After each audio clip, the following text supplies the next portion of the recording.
I'm here with Lisa Beres, author of Just Green It, and she's going to tell us about some changes you can make in your house that'll make a very big difference. Hi, Lisa. Hi, Kathy. Okay, a lot of people make the green claim. It's the, the thing, the hip thing to do. Exactly. How can we tell if it truly is or isn't? Great question. 1 out of 3 consumers is confused about green claims and marketing terms. Right. And rightfully so, because the words green, non-toxic, organic, and cruelty-free, they can be meaningless without third-party certification. Now, spring is in the air, and so is poor indoor air quality. Right. But a great way to improve the air throughout your home is to upgrade the filter in your heating and cooling system. So many people do not do this. So many people don't do it. Have you ever seen them? You take them out there, and they are black, and they are disgusting. They should look like this. How often should we change them? You should change them according to the EPA once every 3 months. I've thought about whether or not my home was healthy because I've had asthma for a long time, and if I walk in the house, my asthma almost always gets worse. The boys haven't officially been diagnosed with asthma, but in the past they've had the RSV virus. We called in the experts, Lisa and Ron Beres, who educate consumers about dangerous toxins in the home. A double bed about this size can actually hold up to 2 million dust mites. This bed really should have a barrier cover. This is a HEPA air purifier. Most people just don't know that the air inside their home is more polluted than the outdoor air. Manufacturers aren't required to label the ingredients in their cleaning products. There's not a lot of long-term testing on these chemicals. A lot of them are carcinogenic. Formaldehyde. That's what we put the frogs into, we dissect the That's kids. right. That smell we all know. Yes. But at concentrations in your house, you don't detect it by the nose because the concentrations are lower. But it's in everything from your carpeting to your paints, your draperies, your sheets. A lead test was done. 65% of homes have gas leaks, and this home is no different.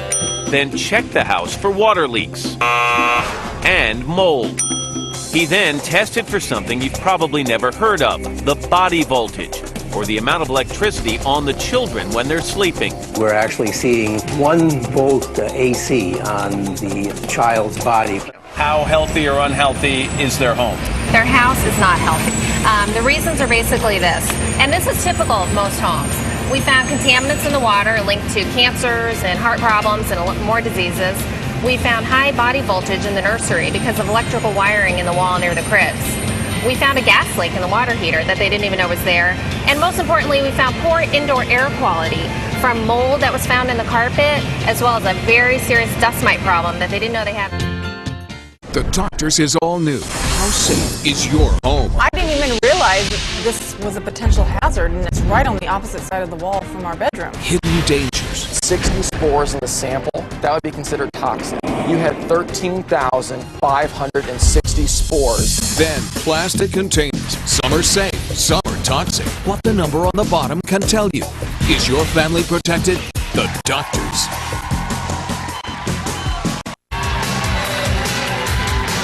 We're talking today about home health risks. The Daniels family has been worried about their house ever since they all started coming down with these really strange symptoms. I want you to look at this.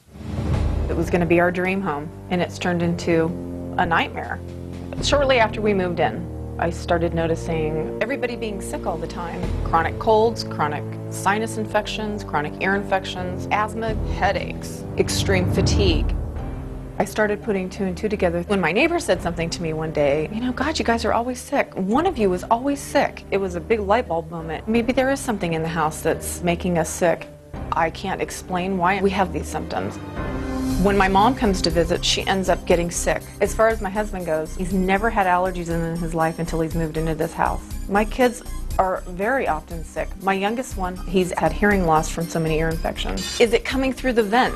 Is it coming through the walls? I'm afraid of what's lurking around here that we're breathing in or ingesting. It makes me feel awful. I feel guilty as a parent. We're living in a house that may be toxic to everybody. This is not normal. I'm tired of being sick. I'm tired of my family being sick. I need an answer.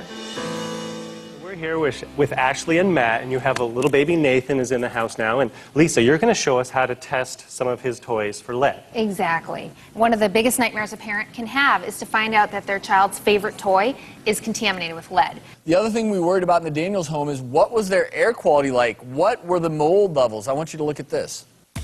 All right, Ron, we need to check the filter for your heating and cooling system. I've been changing it about 4 years. 4 years?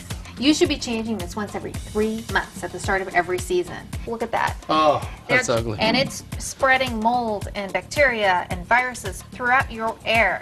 Now, I recommend for you guys an ultra allergen filter, a 1500 rating. This is actually going to help you guys breathe better. It's going to help the children with asthma, and it's also going to reduce your electric bill.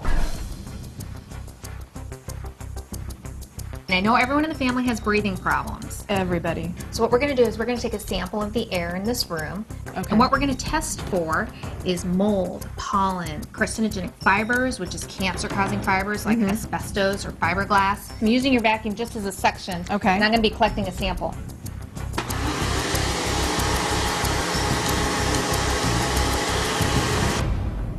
So, Lisa, what did we find in the air? Well, as you saw from the tape, they hadn't changed their furnace filter in 4 years. Technically, they should have changed that filter 16 times in that time period. And this is a really major thing that viewers at home can do, today. Just start changing that filter. So what we did is we took a sample and we sent this to the lab to get analyzed.